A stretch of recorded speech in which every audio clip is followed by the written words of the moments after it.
This film traces the Holocaust, its roots in long-standing prejudice, the rise of Nazi ideology, how ordinary people were stripped of rights and deported, the conditions they endured, and the liberation that followed. We tell this history carefully and respectfully. Anti-Semitism had deep historical roots across Europe. Economic anxieties, conspiracy myths, and nationalist movements after World War I created fertile ground for extremist ideology. Into this climate, Adolf Hitler and the Nazi Party spread a racial ideology that blamed Jews and other groups for Germany's problems. After gaining power in 1933, the Nazis moved quickly to legalize their program. Laws and decrees removed civil rights, banned professions, and laid the groundwork for systematic exclusion. This was not random cruelty but a state-directed program enforced through administration and law. Social exclusion began with boycotts, professional bans, and public shaming. Over time, Jews and other targeted groups were driven from neighborhoods and confined into segregated ghettos.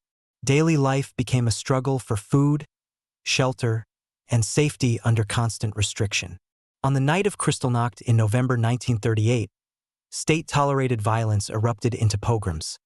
Synagogues, businesses, and homes were attacked and many were arrested. This marked a sharp escalation from discrimination to organized, violent persecution. From the late 1930s and through the war, deportations became routine. Trains, often cattle cars, were scheduled like shipments. Behind every transport was an administrative apparatus, lists, orders, and railway timetables that reduced people to cargo in a systematic process. Entire communities were rounded up and loaded into freight cars bound for camps. These transports were crowded and disorienting. Upon arrival, people faced gates, watchtowers, and immediate processing by camp personnel. At many camps, arriving prisoners were subject to a selection process. Guards and medical staff made quick assessments, sometimes by age or perceived health, to decide who would be used for forced labor and who would be removed for immediate killing. These choices were often arbitrary and devastating. Camps varied. Some were designed for forced labor, others became centers of mass murder. Across them were common features: overcrowding, harsh labor, inadequate food, disease, and severe brutality. Systems of punishment and deprivation were used to break bodies and spirits. Survivors described daily fear, humiliation, and the struggle to stay alive under constant oppression.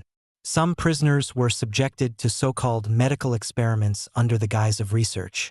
These pseudoscientific practices inflicted pain and long-term harm, violating every principle of medical ethics and human dignity. The camps included methods designed for systematic, industrialized murder. Among them were facilities used to kill large numbers of people in a short period. Describing this is difficult but necessary. These were deliberate, state-directed acts that ended millions of lives. Despite overwhelming oppression, prisoners organized acts of resistance, clandestine education, smuggling, escapes, and uprisings in some camps. Solidarity and small acts of bravery preserved dignity and saved lives in desperate conditions. From 1941 onward, Nazi leadership adopted the final solution, a coordinated program to annihilate European Jewry.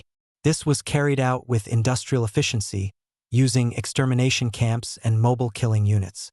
The scale and systematic nature of the killings mark this as one of history's gravest crimes. In 1944-45, Allied forces liberated many camps, revealing the extent of the crimes. Survivors faced immediate humanitarian crises: illness, displacement, and loss.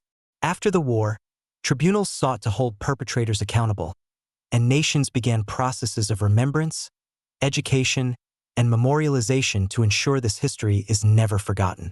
Survivor testimonies, diaries, photographs, and official records have been essential to documenting what happened. These personal and legal records transformed private trauma into public history and provided the basis for remembrance and justice. Today, memorials and museums stand to honor victims and teach future generations. Remembering must include learning, resisting racism, defending human rights, and recognizing warning signs before hatred becomes policy. The call is clear: never forget and never allow repeat. The Holocaust is a painful chapter of human history, Remembering the facts, the victims, and the survivors honors their dignity and teaches future generations the responsibilities of vigilance, compassion, and resistance to hatred.